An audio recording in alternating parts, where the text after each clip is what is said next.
Good morning. आज हम लोग जो है एक्सरसाइज 3.6 का क्वेश्चन नंबर 2 को सॉल्व करेंगे। क्वेश्चन नंबर 2 में 3 वर्ड प्रॉब्लम पर आधारित क्वेश्चंस दिए गए हैं। पहला क्वेश्चन है जो कि बहुत इंपॉर्टेंट है ये तीनों। तो इसमें पहला है कि Ritu can row downstream 20 kilometre in 2 hours and upstream 4 kilometre in 2 hours. Find her speed of rowing in still water and the speed of the current. कह रहा है क्वेश्चन की रितु जो है डाउन स्ट्रीम में जो है 20 किलोमीटर की जो दूरी है वो 2 घंटे में रो करती है। एक तरह के नाव खेना होता है, रो माने यानी कि नाव खेती है, यानी कि नाव से जाती है। एंड अप स्ट्रीम में जो है वो 4 किलोमीटर जो है वो 2 घंटे में जाती है। Find her speed of rowing in still water. शांत जल में उसके नाव के खेने का स्पीड यानी कि नाव का स्पीड कह सकते हैं। And the speed of current, current के स्पीड को फाइंड करें। सबसे पहले ये देखिए कि डाउन स्ट्रीम और जो है आपका अप स्ट्रीम होता क्या है। तो मान लीजिए कोई नदी बह रही है, नदी जो है बह रही है। तो यदि नदी जो है इधर से इधर की ओर बह रही है तो इस डायरेक्शन में जाना जो है ये डाउन स्ट्रीम कहलाएगा। ये क्या कहलाएगा आपका? डाउन स्ट्रीम कहलाएगा। जबकि इसके विपरीत, धारा के विपरीत जो है आना ये अप स्ट्रीम कहलाएगा। ध्यान रहे। तो जाहिर सी बात है कि यदि आप जो है धारा के साथ जाते हैं यानी कि डाउन स्ट्रीम में जाते हैं, पानी के साथ बहते हैं, तो आपका स्पीड ज्यादा हो जाएगा। क्योंकि आपका स्पीड जो है वो तो है ये है, साथ साथ धारा का भी स्पीड है, करंट का भी स्पीड है, वो आपको धक्का देगा यानी वो स्पीड बढ़ा देगा। लेकिन जब आप अप स्ट्रीम में आते हैं यानी विपरीत दिशा में धारा के आते हैं तो उस स्थिति में आपका क्या होगा?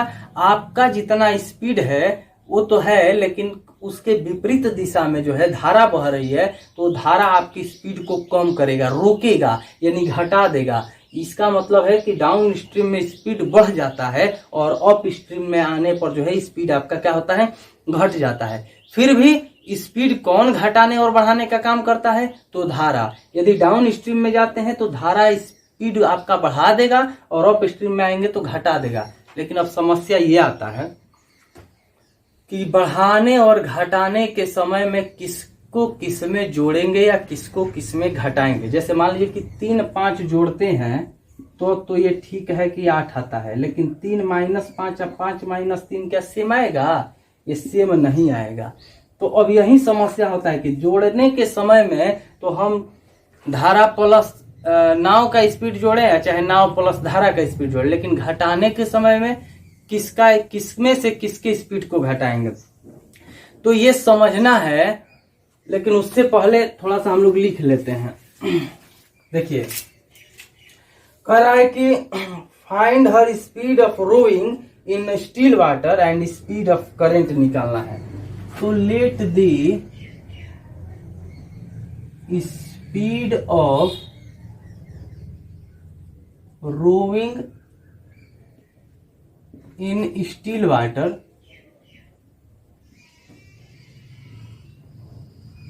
is equal to x kilometer per hour and speed of current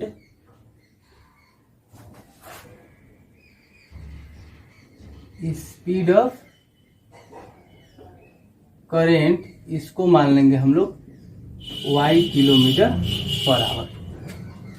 अब ध्यान दीजिए, इन डाउन स्ट्रीम,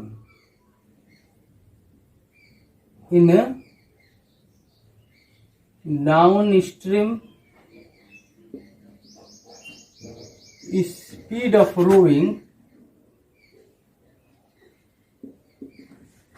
तो डाउन स्ट्रीम में स्पीड बढ़ जाएगा क्योंकि आपका स्पीड जो है वो है ये है, प्लस करंट का भी है, तो यानी कि x + y kilometre per our. In up stream, तो अप स्ट्रीम में क्या होगा? समस्या ये है कि अप स्ट्रीम में क्या होगा। तो कह रहा है कि अप स्ट्रीम में आपका जो है स्पीड घटेगा।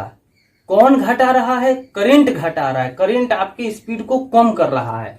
यानी आपका स्पीड x था, अब उसमें से y जो है आपके अपोजिट डायरेक्शन में जा रहा है, तो इसको हम लिख सकते हैं x minus y kilometre per our.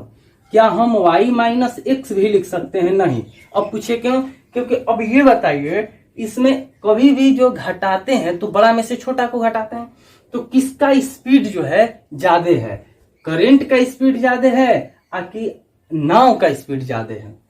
तो अब ये बताइए, यदि करंट का स्पीड नाव से ज्यादा रहेगा तो नाव को अप स्ट्रीम में करंट आने देगा? नहीं आने देगा, वो अपने साथ बहा ले जाएगा।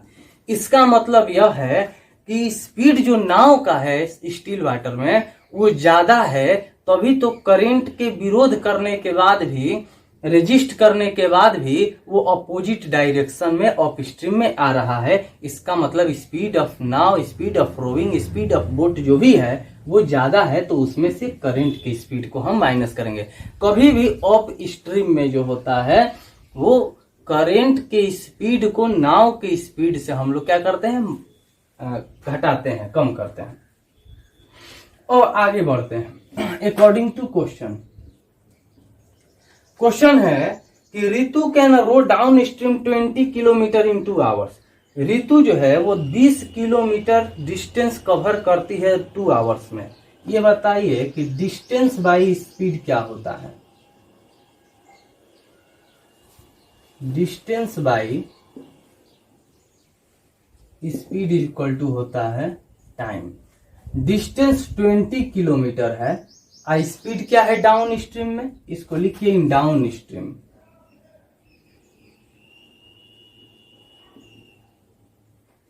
डाउन स्ट्रीम, तो डाउन स्ट्रीम में डिस्टेंस 20 किलोमीटर है और स्पीड क्या है? तो x प्लस वाई है। तो जो टाइम लग रहा है वो 2 hours. Cross multiplication 2 into x plus y is equal to 20, x plus y is equal to 20 by 2 हो जाएगा, ये कट जाएगा 10 बार में, यानी x plus y is equal to 10। ये हो गया इक्वेशन फर्स्ट। उसके बाद आइए इन ऑफ स्ट्रीम।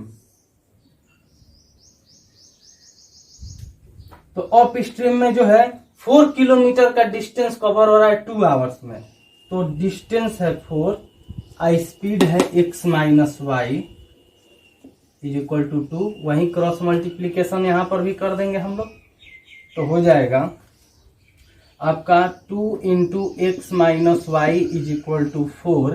तो x minus y is equal to 4 by 2 cut जाएगा 2 बार में, x minus y is equal to 2। यही इक्वेशन हो गया सेकंड। अब इक्वेशन फर्स्ट और सेकंड से x और y के वैल्यू को निकाल देंगे by equation first and equation second. तो इक्वेशन फर्स्ट है x plus y is equal to 10, x minus y is equal to 2, plus कर देंगे y से y क्या होगा? कट गया, x और x 2x is equal to 10 और प्लस 2 यहाँ पे हो जाएगा 12 sorry, x is equal to 12 by यहाँ 2 हो गया, कट गया 6 बार में, यानी x इज इक्वल टू 6। अब y का वैल्यू निकाल देंगे, तो from equation first x plus y is equal to 10, 6 plus y is equal to 10, y is equal to 10 minus 6, y is equal to 4। तो x क्या माने हैं? स्पीड ऑफ रोइंग है।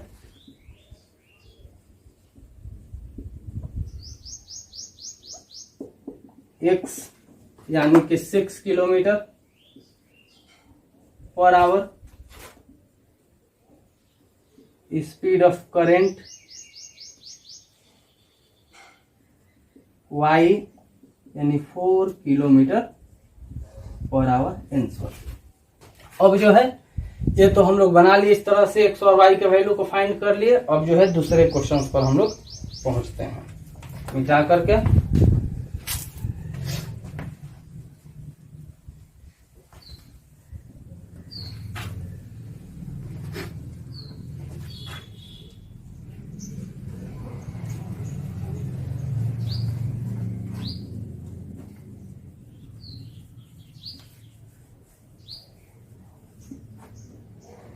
अब जो हम लोग का दूसरा क्वेश्चन है वो कह रहा है कि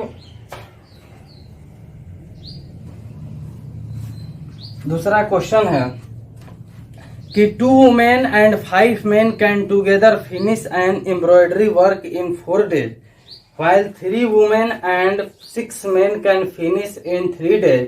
Find the time taken by 1 woman alone to finish the work and also that taken by 1 man alone. एक एम्ब्रॉयडरी वर्क है, जैसे कढ़ाई वगैरह करने वाला काम। उस एम्ब्रॉयडरी वर्क में 2 औरत और 5 आदमी एक साथ मिल करके 4 दिन में उस काम को कंप्लीट करते हैं, जबकि 3 औरत और 6 आदमी एक साथ मिल करके 3 दिन में उस काम को फिनिश करते हैं यानी कि समाप्त करते हैं। Find the time taken by, तो एक औरत यदि अकेले उस काम को करे तो कितना दिन में करेगी, और यदि एक आदमी अकेले उस काम को करे तो कितना दिन में कर पाता है। ध्यान दीजिए, मान लीजिए कि एक औरत जो है उस काम को x दिन में पूरा करती है। Let 1 woman finish her work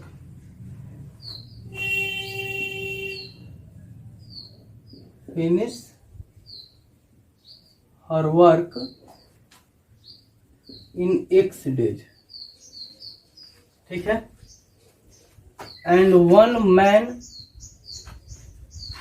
ये करता है y days में।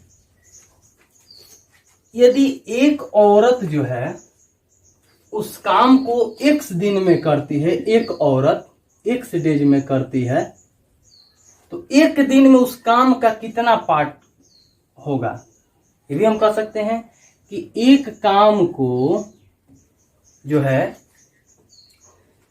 वो एक दिन में करती है, तो ये भी कह सकते हैं कि एक दिन में, एक डेज में उस काम का जो है कितना पार्ट पूरा होगा। यदि वो एक औरत करती है तो 1/x पार्ट, 1/x पार्ट, यानी एक औरत एक काम को x दिन में पूरा करती है, तो वही औरत एक दिन में उस काम का कितना भाग या कितना पार्ट पूरा करेगी, 1/x पार्ट। वही आदमी जो है 1/y पार्ट। तो देखिए, 1 woman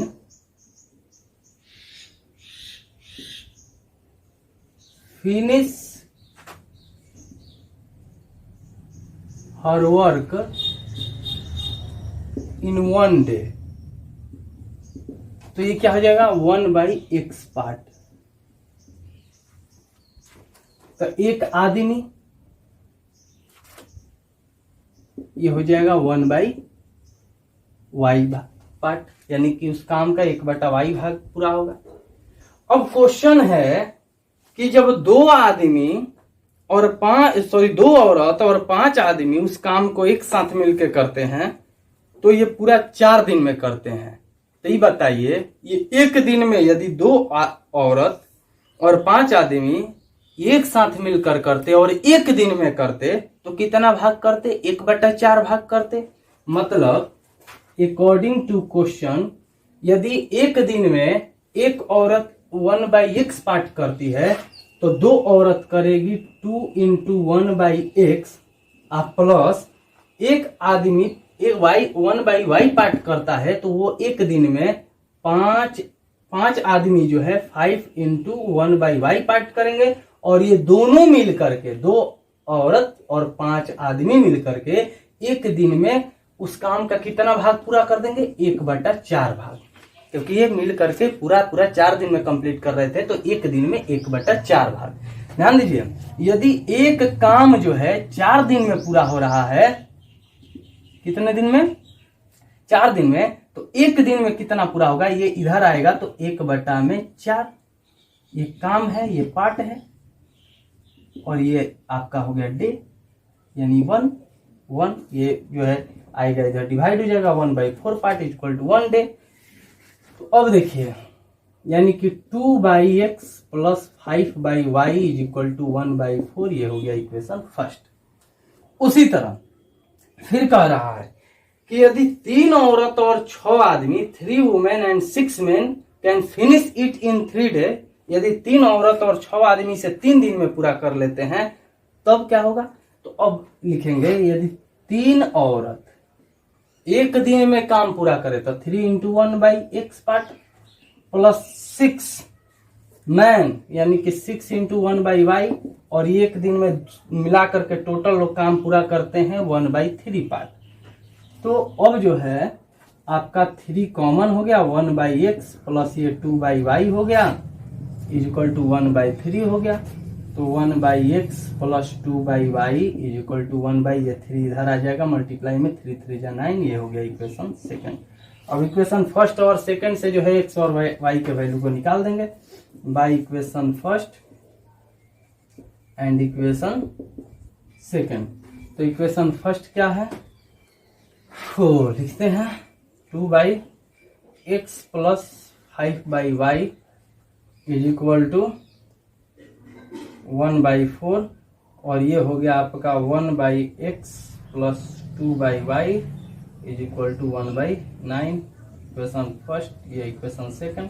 यदि इसमें नीचे वाले में 2 से मल्टीप्लाई करें तो ये भी 2 जो है हो जाएगा x, और इस पर 1 से तो हो जाएगा आपका 2/x plus 5/y is equal to 1/4, और 2 से मल्टीप्लाई करेंगे इसमें तो 2/x प्लस 2 में 2 से करेंगे 2 2 जा 4/y इज इक्वल टू 2/9 हो गया। अब जो है हम क्या करेंगे कि माइनस कर देंगे, तो ये कट गया plus minus, 4/y minus 5/y minus 4/y करेंगे तो 1/y, और 1/4 माइनस 2/9 करेंगे तो मान लीजिए कि 1/4 माइनस 2 यहाँ 9 करते हैं तो 4 और 9 का एलसीएम जो है आपका कितना हो जाएगा, तो 4 और 9 का एलसीएम आपका 36 हो जाएगा। तो ये 9 हो जाएगा और ये हो जाएगा आपका 4 2 जा 8 हो जाएगा, यानी 1/36 हो जाएगा। यहाँ 1/36 हो गया। क्रॉस मल्टीप्लीकेशन हम लोग कर देंगे, तो यहाँ पर क्रॉस मल्टीप्लीकेशन करेंगे तो y इज इक्वल टू 36, तिरछा तिरछी गुणा कर देते हैं। अब जो है हमें x का वैल्यू निकालना है, तो निकालेंगे from equation first. Equation first हम लोगों का क्या है, तो 2/x plus 5/y is equal to 1/4, 2/x plus 5/36 हो गया इज इक्वल टू 1/4। नंबर को नंबर के पास ले जाएंगे, 2/x is equal to 1/4 minus 5/36 हो गया। 2/x इज इक्वल टू ये 4 और 36 का 36 हो जाएगा, ये 9 माइनस 5 हो गया। 2/x इज इक्वल टू आपका 4/36 हो गया, कट गया 9 बार में, यानी कि 2/x इज इक्वल टू 1/9 हो जाएगा। क्रॉस मल्टीप्लीकेशन करेंगे तो x इज इक्वल टू 2 9 जा 18 हो जाएगा।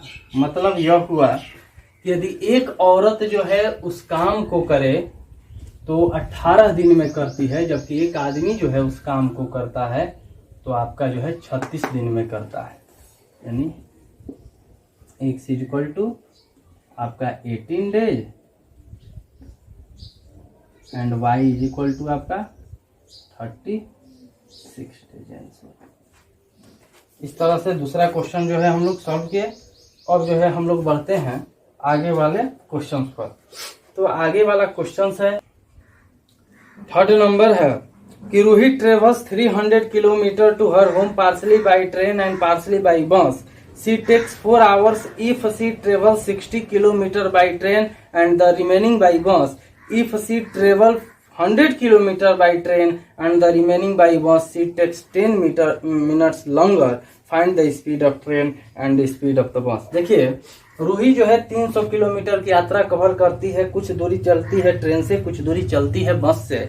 यदि वह 60 किलोमीटर की डिस्टेंस जो है वो कवर करती है ट्रेन से, बाकी के बचे हुए डिस्टेंस बस से कवर करती है, तो उसे 4 घंटे का समय लगता है। और यदि वो 100 किलोमीटर की डिस्टेंस कवर करती है ट्रेन से, बचे हुए डिस्टेंस को कवर करती है बस से, तो उसे 10 मिनट एक्स्ट्रा समय लगता है, यानी 4 घंटा प्लस 10 मिनट लगता है। तब स्पीड ऑफ ट्रेन और स्पीड ऑफ बस को हमें फाइंड करना है। तो let the speed of train is equal to x kilometre per hour and speed of bus को मान ली y किलोमीटर पर आवर। अब कह रहा है कि अच्छा, ये भी जानते हैं कि distance by speed is equal to होता है टाइम।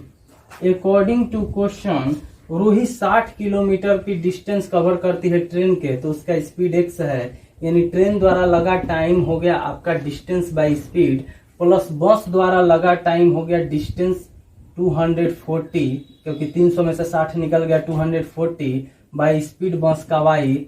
ये ट्रेन का टाइम हुआ, ये बस का टाइम हुआ, दोनों का मिलाकर 4 घंटा हुआ। 60 जो है कॉमन ले लेंगे, 1/x प्लस ये 4/y इज इक्वल टू ये 4 हुआ, 1/x प्लस 4/y ये इज इक्वल टू 4/60 हो गया। ये कट गया 15 बार में, 1/x plus 4/y is equal to 1/15 हुआ। ये हो गया इक्वेशन फर्स्ट। अब क्वेश्चन है, फिर अगेन कह रहा है कि यदि वो 100 किलोमीटर कवर करती है ट्रेन से और बाकी के बचे हुए कवर करती है बस से, तो 10 मिनट एक्स्ट्रा समय लगता है। मतलब ट्रेन द्वारा पहले लगा हुआ टाइम, तो डिस्टेंस बाय ट्रेन का स्पीड प्लस बस द्वारा लगा हुआ टाइम, यानी कि 200/y, ये मिलाकर के 10 मिनट एक्स्ट्रा समय लगता है। देखिए, पहले लगता था 4 घंटा, 4 घंटा को पहले मिनट में बदलते हैं तो 240 मिनट, 10 मिनट एक्स्ट्रा लगा तो 10 जोड़ देंगे 250 मिनट, यानी कि 250 मिनट को घंटा में बदलने के लिए 60 से भाग दे देंगे। 1 0 से 1 0 कट गया। ये 100 जो है कॉमन ले लिए, ये 1/x हुआ, ये 2/y हो गया, और यहाँ पर हो गया आपका 25/6। तो 1/x plus 2/y is equal to 25/6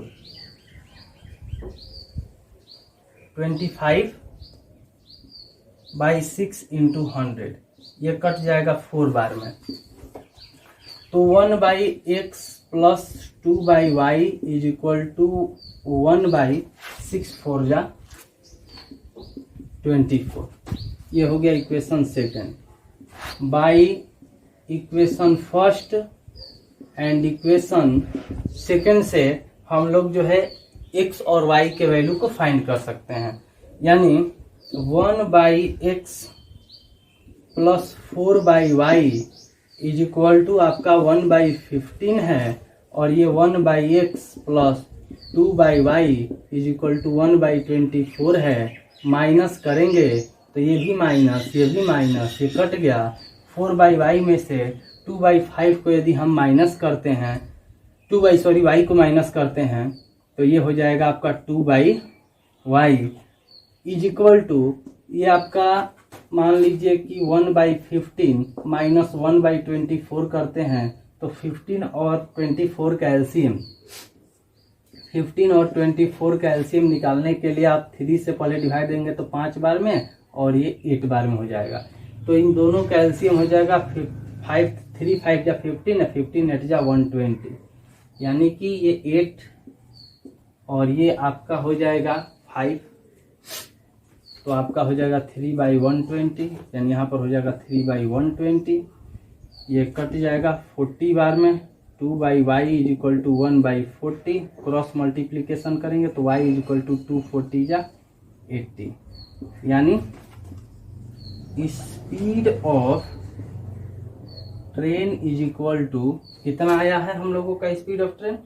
अच्छा, अभी लाना है, तो ऐसा करते हैं, अब y के वैल्यू को जो है हम लोग इक्वेशन फर्स्ट में रख देते हैं।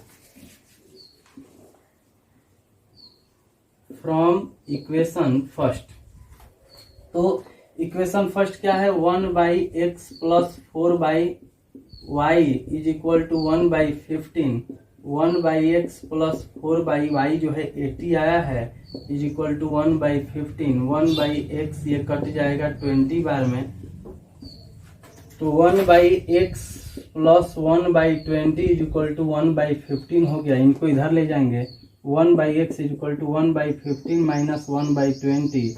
1/x इज इक्वल टू 15 और 20 का जो आपका एलसीएम आएगा वो 60 आ जाएगा। तो ये 15 से आपका जाएगा 4 बार में, ये 3 हो जाएगा। 1/x is equal to 1/60, cross multiplication करेंगे x इज इक्वल टू 60 हो गया। तो यानी कि स्पीड यहां लिख देंगे, speed of train is equal to x है, तो 60 किलोमीटर पर आवर, और स्पीड ऑफ बस आपका आया है 80 किलोमीटर पर आवर एंसर। इस तरह से इस क्वेश्चन के साथ साथ इस पूरे एक्सरसाइज और एक्सरसाइज के साथ साथ इस चैप्टर को हम लोग सॉल्व कर लिए। अब जो है इसके आगे वाले वीडियो से हम लोग इसके नेक्स्ट वाले लेसन्स को जो है स्टार्ट करेंगे। आप लोग इसी तरह वीडियो पर लगातार बने।